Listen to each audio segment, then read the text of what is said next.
কি মাছ এটা? মোরলা? মাছের কি বলো? মায়া মাছ। মায়া। আমরা যে চলে যাবো বলে মায়া মাছ খাওয়াবা সকালবেলা? সকালবেলা মায়া মাছ খাবো? মাছ রাখতে বাথা মাছ। আচ্ছা, ওইরকম করলে আঁশগুলো চলে যাবে? মাছ তো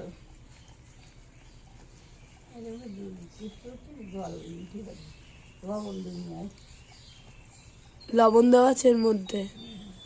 ও, লবণের ঘষাতেই আঁশটা উঠে যাবে।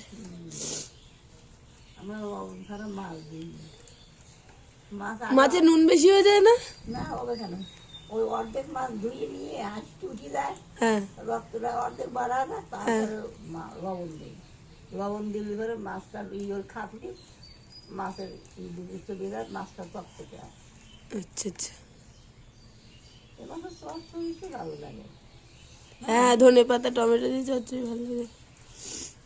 ওটা পেঁয়াজ দিয়ে চচ্চড়ি করি। আচ্ছা আচ্ছা। হ্যাঁ, এক এক বাড়িতে এক এক রকম করে। না, এখন দুনিয়ার পাতা সবখানেই খায়।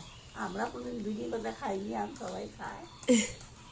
এখন ধনে পাতা সবাই মানে ইয়ে দিয়ে দেয়। সবাই আগে ধনে পাতা টমেটোর ব্যবহার অতটা ছিল না।